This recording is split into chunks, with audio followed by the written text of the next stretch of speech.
Okay, let's do a little bit of a reading and some Reiki, huh? We're going to let Bob Ross tell us WTF is up, okay? So, let's see what we got here.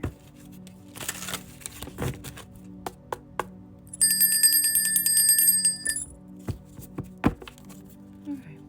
What does the person sitting in front of me need to hear? Oh.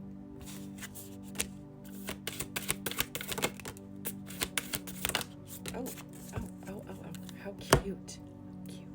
Okay, my babe.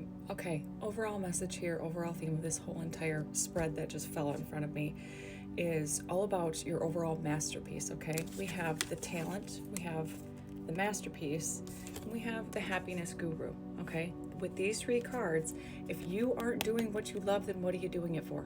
If the masterpiece that you're trying to create is not bringing happiness, then what are you doing it for?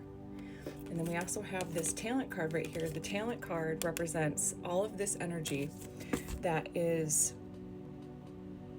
talent is pursued interest, as Bob Ross always said. Anybody can have talent. It's just a matter of pursuing your interests, right? But then we also have the hare. I love this card. And then we also have the meadow, okay? And with these two cards, the meadow is a representation of even when there's all these big trees, even when there's all these big distractions and loudness, there's always somewhere a soft meadow to lay your head in.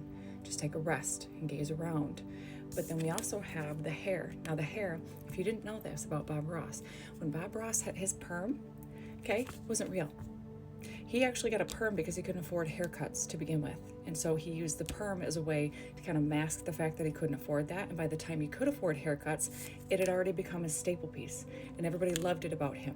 It was something that you forever remember about Bob Ross, right? So the things that you think are a weakness, the parts of you that you feel are weak, are actually going to be one of your greatest assets and allies in your big picture of happiness, okay? So hold on a second. I'm going to ground, and then we are going to do a little bit of a clearing for self-doubt and fear and anxiety and distractions and illusions, okay? A few crystals I'm going to bring out for this session in particular. Blue apatite. It's really great to work with the throat, psychic abilities. It's really great to help with your energy reserves. It's helped to balance that throat space to connect with yourself. And we also have the rainbow fluorite. This is incredible for thoughts. It's the chaos coordinator of thoughts, if you will. And then we also have some pink mangano palm. This stone in particular is absolutely phenomenal for when you're feeling homesick, when you're feeling anxious, when you're looking for a bit of a comfort. It's almost like sitting on a pink cloud of cotton candy. It's soft, it's sweet, it's subtle, and it brings in so much love. And then last but not least, we're going to use some Veracruz amethyst to kind of remove any thick cords that are draining, that are pulling your power away from you, so we can bring that back inward so that we can have that, so that you can use that to move forward, okay? All right.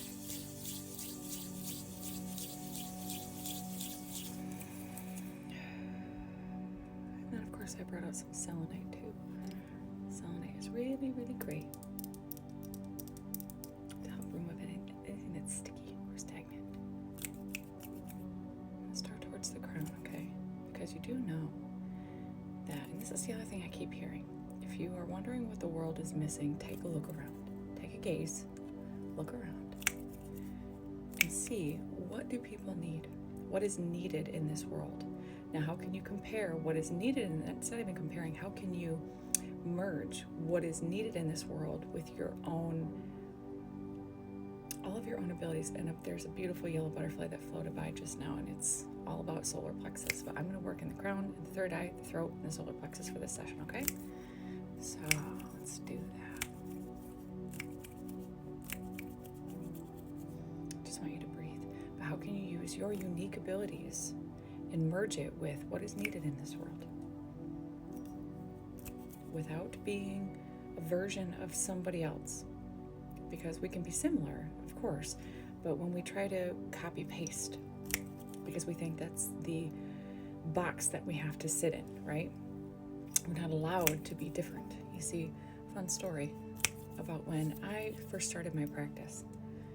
I thought, oh my God, I have to be very soft and very subtle. That's really, really hard for me to do. Keep breathing, by the way. Don't forget to breathe.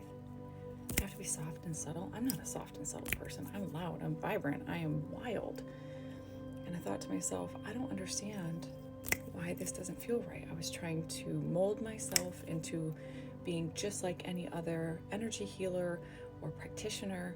I felt like I couldn't do my witchcraft. I felt like I couldn't do like my pagan practices and also do Reiki and also do readings. I felt like there were so many limiting boxes that people had put. Oh yeah, there we go. You might feel me in the solar plexus here. There were so many limiting boxes, and these boxes were put there by other people that were scared to go outside of their own boxes.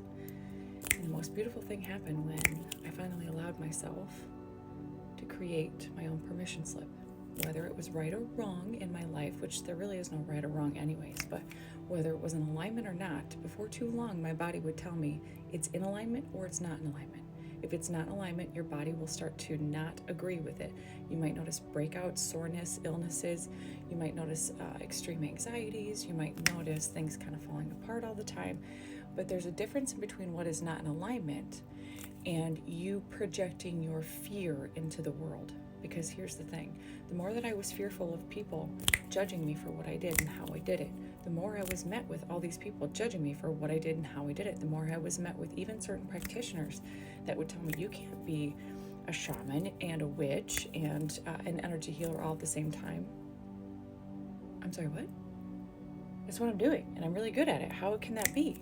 And I knew in my heart that that was wrong. I knew in my heart, I felt it, that this person and these people that were telling me these things, this wasn't it. It wasn't truth. And so there's a knowing that you'll have to discover that lies within your heart space. And sometimes life can be really daunting when everything feels like it's against you. Keep breathing, please. Relax your shoulders, put your tongue in the bottom of your mouth. There you go, there you go. All right, we're going to use our chaos coordinator. We're going to use this up towards the crown, okay? This is going to help with creating structure out of chaos, or ordered chaos, if you will. This is going to help you to have some more clarity in your directions that you want to go in. Because anyways, I was meeting all of these different circumstances and all of the mirrors of my fear that was in my energy field. And so you're going to be met with the time in your life, especially when it's one of your biggest and most beautiful purposes in your life, is that everything will go against that first. Because it's almost like an initiation for a lot of people, I feel like. For some people it comes very easily, but it also depends on your soul path and purpose. If you are meant to experience resistance, to trust yourself, that's what it is. To trust yourself, you're going to be met with everything that tells you not to first, because you have to see both ends of that spectrum so you can truly, undoubtedly trust yourself, okay?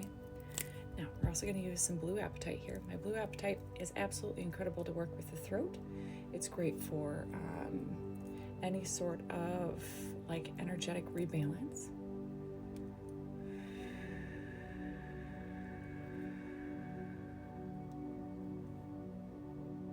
Now, what you're going to need to do is detach. You're going to need to go find you a soft meadow, as Bob Ross says. We're going to use this one now. This is the pink Mangano palm.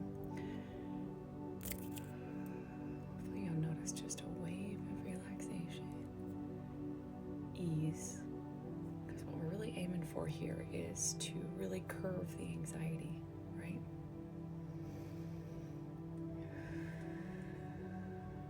Don't let anxiety drive your bus. All the things that are loud and look fearful are more often than not the things that are, you're meant to be working through those things. Here we're going to use ambient. You might notice some tingles here. Just gonna make sure.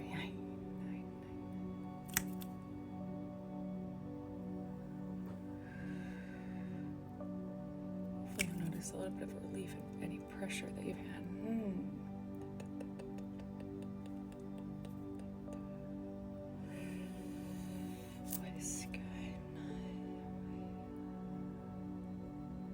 I'm just gonna rebalance the soul star, the crown, and of course the third eye.